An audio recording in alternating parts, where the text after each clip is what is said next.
Pozdrav ljudi, dobrodošli u novi klip. Evo ovako, sad posle, ajde kažem neki 7 dana vožnje ovog auta, hoću da podelim utiske sa vama i da kažem neke prednosti, mane, neke stvari koje mi se sviđaju na ovom autu, šta mi se ne sviđa i kakav je uopšteno taj Seat 1.9 TDI. Ajde počnemo ovako.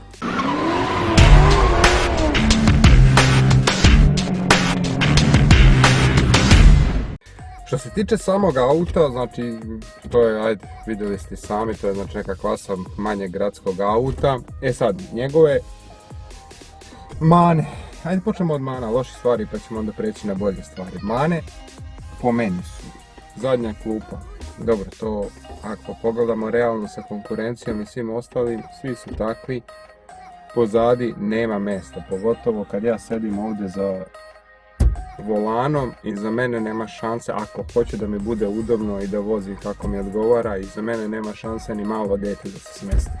Ako pomerim sedište malo stegnutije vozim i neudobnije, onda pozadi može da se smesti neka odrasla osoba manjih dimenzija, tako da kažem. To je najveća stvar koja me nervira na ovom autu. Ono što meni fali jeste isto u odnosu na Pasta B5 Plus kog sam vozio i na te veće aute, pa čak i na Golfa 5, manjak cup holdera. Fali mi jednostavno kada koristim, pogotovo u ovim toplim danima kada pijem nešto i znači neki sok, nešto, kafu, nemam gdje da spustim, to mi je mana. I šta još? U principu to mi je bilo to, kad pogledam sad eto ima samo te dve mane, znači što se tiče mana nema puno mana ovaj auto. Onako zgodan je, nema puno tih mana, eto, možda nisam probao verziju sa 5 vrata, pošto sami znate, kod ovog modela nema razlike s polja vizualne, da je sad nešto kao stilo drugačiji model i to, ovo je potpuno isti u verziji sa 5 vrata, ali kažem, jedine te dve mane su po meni. Nedostatak na mjesta na zadnjoj klupi, ali za ovu klasu auta to je to.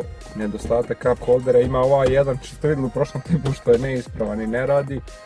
Eto, i opet kažem, ostao sam dužan prošli klip, sad ću da ubacim sliku. Ako ima na instrument tabli, znači onaj board kompjuter, ovdje ima ovaj mali kod obrtaja na kom ima sve što mi treba, ali ne znam da li ima ovaj model i onaj veći board kompjuter na sredini, to ću baciti sliku ako ima, ako nema, neću ni ubacivati ništa. To je nešto što se tiče mana. Što se tiče prednosti ovog auta, to je sam motor i prostor u gepeku.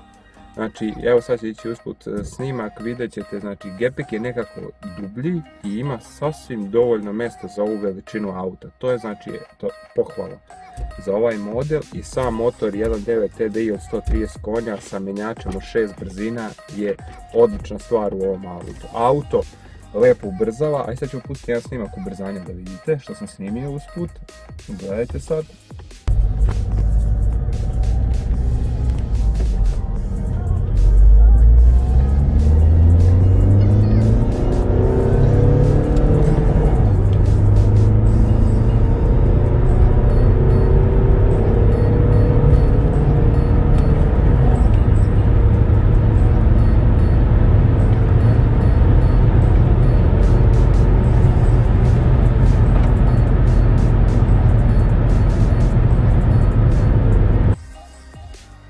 Elastičnost tog motora, vožnja 320 Nm pri svakom preticanju, nema potrebe smanjivati brzinu, motor je uvek živaha, znači u nižim i u višim obrtajima.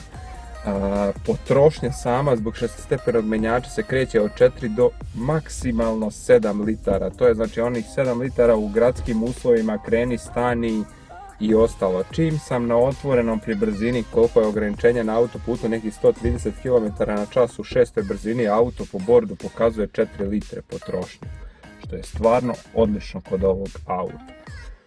Dobra stvar je isto što ovaj konkretno model ima automatsku klimu, u ovim letnjim danima baš je prijatan za vožnju, i ovaj naknadno ugrađen naslon za ruku mi baš prija, tako da iskreno, za moje dimenzije, moju visinu, znači nisam, ajde kažem, visok sam, krupni sam, napred ima sasvim dovoljno mjesta. Kažem, jedini je problem što niko ne može da sedne iza mene, ali zato ovdje za položaj volana, pošto sedište podešava i po visini i može dosta da se povuče unazad, volan može da se podesi, ja nađem idealnu poziciju za vožnju ovog auta.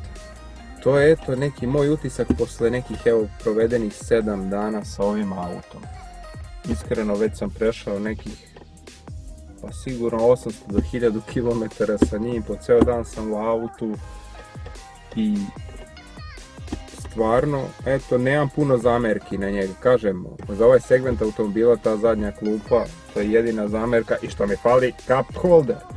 To je ono što sam navikao, doduše ima ovaj jedan koji je polomljen, ali eto, samo mi to fali. Ostalo su sve pozitivne neke stvari. Mislim za ovu cenu automobila nema puno mana.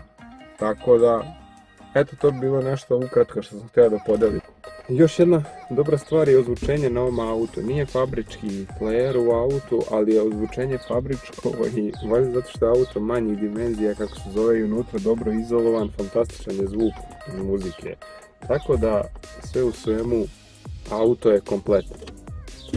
Ništa, to je to ukratko za ovaj klip. Nemam puno toga sad da objašnjavam, da vam pričam nešto, htio sam samo ukratko da podelim moje iskustvo sa ovim autom.